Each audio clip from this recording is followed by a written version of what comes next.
के एक्सप्रेस से बात कर रहा हूँ। मैं लेके आया हूँ आज ग्राम पंचायत पीपलदा में, और जो पीपलदा के लोग हैं इनसे बात करेंगे, सरसों के भाव को लेके बात करेंगे।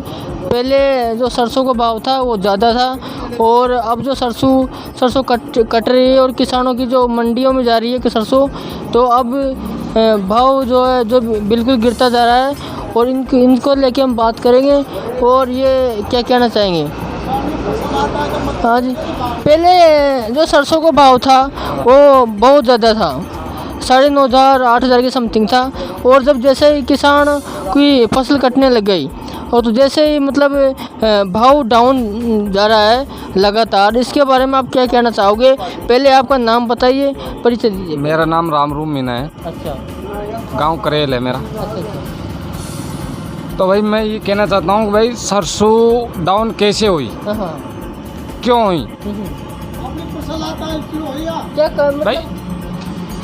पहले तो सरसों का भाव कितना था, और अब इस टाइम जब किसानों की सरसों मंडी में पहुंची तो उसका क्या कारण, या तो दुकानदारों की चालाकी या मोदी सरकार की चालाकी। इसके बारे में क्या कहना चाहोगे आप, क्या कहना होना चाहिए मतलब। साहब हमारा केवल यह था, हम यह कहना केवल था मतलब हमारे सरसों की भाव मतलब और दे हमको, ये कहना चाहते हैं। और क्या कहना चाहते हैं, क्योंकि 12 महीने किसान मेहनत करता है, और जब लास्ट टाइम आता है, पहले तो भाव अच्छा था, जब लास्ट टाइम आ गया तो एकदम भाव गिरा दिया गया, और इस तरह की जो कंडीशन सामने आ रही है, तो सरकार से क्या मांग रखते हो आप। मांग तो सभी आई, तो भाव कोई मांग से भाव हमको अधिक दी जाए, और क्या मांग रखा। अगर भाव नहीं बढ़ा तो क्या करोगे फिर आप। धरना करेंगे। अच्छा, और क्या करें भाई, सरसों को आप भी नहीं बेचेंगे, बाद में बेचेंगे, लेकिन वो तो किसानों को तो मारेगी जो मारेगी। मगर भाव बढ़ने के बाद में बेचोगे मतलब। हाँ, भाव बढ़ने के बाद। जैसे महीने लग जाओ, 2 महीने लग जाओ, लगते हैं ना। गला गत वर्ष हमने कम से कम बरसात के सीजन में जाके सरसों को बेची। बताओ क्या कहना चाहोगे आप। किसानों की तो पहले से समस्या थी। अच्छा भाई, आप लोग देखेंगे कि जैसे बीजेपी सरकार जो सेंटर में वो किसानों के लिए कानून लेके आई थी, किसानों को पहले से सब कुछ पता था कि आज का आप पहले से रिकॉर्ड उठा के देखो कि किसानों की जब तक फसल भाव चढ़ाते रहते थे, जैसे फसल कट के घर में आई ये भाव गिराते थे, हर बार गिराते ये सरकार, आज नहीं पहले भी होता था सिस्टम। और इसलिए गवर्नमेंट कानून लेके आई थी कि जब हर सिस्टम में बिजनेस हो सकता है, आप जूते से लेकर कपड़े तक का में बिजनेस हो सकता है, तो फिर फसल के अंदर बिजनेस क्यों नहीं हो सकता।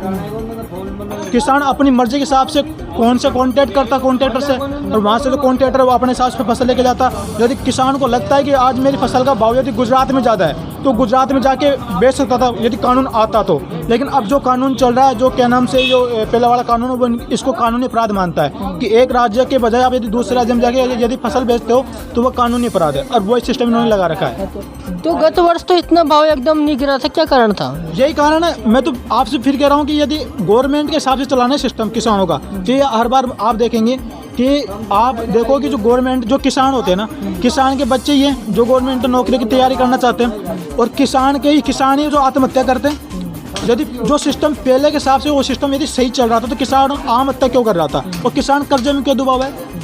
किसान अपनी जो बेटी की शादी भी नहीं कर पाता अच्छे से, क्यों, क्योंकि जो पहला वाला सिस्टम था जो आड़तियों के बांध रखा था इन्होंने, मंडियों से बांध रखा था, वो सिस्टम गलत था, और किसानों को एक स्वतंत्रता का अधिकार दिया था मोदी जी ने, लेकिन उसको लोग किसान नहीं समझे और ना ही हम समझ पाए। अब मैं ये कहता हूँ कि 2024 में फिर बीजेपी की सरकार बनेगी और ये कानून आएगा, फुर जोर से पास होगा। आप लिख के ले लो इस चीज़ को। तो अब क्या चाहते हो सरकार से, क्या कहना चाहोगे अब इसके बारे में। सरकार से यही कहना चाहता हूँ कि आपको हमने पहले भी गलत बताया था और अब भी आपको गलत बताएंगे, क्योंकि आप ये बोलते हो पीछे से तो किसानों की बात करते हो, पीछे से बेरोजगार की बात करते हो। जैसे रीट में घपलाबाजी हुई थी, ऐसा तो सेंटर में तो किसकी बात करते हैं, बेरोजगारी की, बोले बेरोजगारी बेरोजगारी, और ऐसे खुद की सरकार जो बेरोजगारों के साथ कर रही है। रीट का जो पेपर आउट करवाया था उसमें इनके पूरे अधिकारी फंसे हुए थे, और फिर उन्होंने कहा था बोले हम किसान के साथ है, किसान के साथ है। आज इनकी खुद गवर्नमेंट किसानों की फसल नहीं दे रही है। बाजरा भी किसी टाइम पे इन्होंने सही दाम पे नहीं लिया था, बाजरा भी।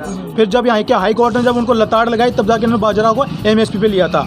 तो मैं कह रहा हूँ कि गवर्नमेंट में क्यों कौन सा लोग है, 8-10 रुपये वाला आदमी जो अब विधायक बन के बैठा है वो क्या समझेगा, जो कभी खुद किसान का बेटा नहीं रहा वो क्या किसान के बारे में समझेगा। तो इनकी जो समस्या थी ना, अब किसान के बेटे तभी जाएंगे जब क्या नाम से किसान समस्या समाधान होगा। तो किसानों को स्वतंत्र कर देना चाहिए, उनके हिसाब से उनकी फसल कैसे बेचे, चाहे वो हिंदुस्तान के किसी भी राज्य में जाके बेचे, जहाँ उनको भाव ज़्यादा मिलेगा वो आराम से बेच देंगे।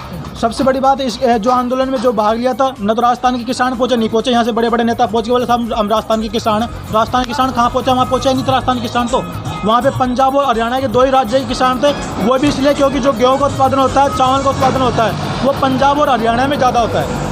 और वहाँ का जो MSP पर जो मतलब जो डायरेक्ट जो दाम होता है, उस पर जो भारत का FCI डिपार्टमेंट वो जस्ट पास में बेच देते हैं। हमारे जो जैसे छोटे मोटे किसान हैं वो तो मंडियों में जाएंगे ना, और मंडिया वाले फिक्स करते हैं। और देखना जो गवर्नमेंट का जो भाव होता है उससे 400-500 रुपये कम देते हैं हर बोरी पे मंडी वाले। तो इन्होंने मंडी वालों को बांध दिया किसानों के। और देखना किसान हरदम यही करता है, बेचारा किसान मेहनत से फसल उगाता है, जाएगा फसल बेचने, फिर भी उसका 4-5 हज़ार रुपये कर्जा निकाल देता है। भाव नहीं बढ़ा तो क्या करोगे आप? वही धरना होगा। और 2023 में चुनाव होने वाले, दिखा देंगे फिर क्या है, किसान क्या है। तो जब तक ये सरसों को नहीं बेचोगे फिर अब क्या करें? अब बताओ, अब सस्ते में आप देखोगे कि एक खेत के अंदर कम से कम 12-12, 15-15 जने लगते हैं एक बीघा के अंदर, जो काटने वाले होते हैं, जिनको मजदूर लगाते हैं, उनको 300 से 400 रुपये की मजदूर दे रहे हैं। फिर ये क्या नाम से खर्चा आ जाता है इतना सा। अब ये सस्ते में थोड़ी जाके बेचेंगे वहाँ पे। ये तो सरकार को सोचना चाहिए। किसानों की जो हित की बात करती है ये शुरू से, आज वो किसानों की बात क्यों नहीं कर रही? वैसे मैं आज ग्राम पंचायत पिपरदा में आया और कुछ किसान लोगों से, कुछ युवाओं से मंडियाँ बंद हो जाएगी।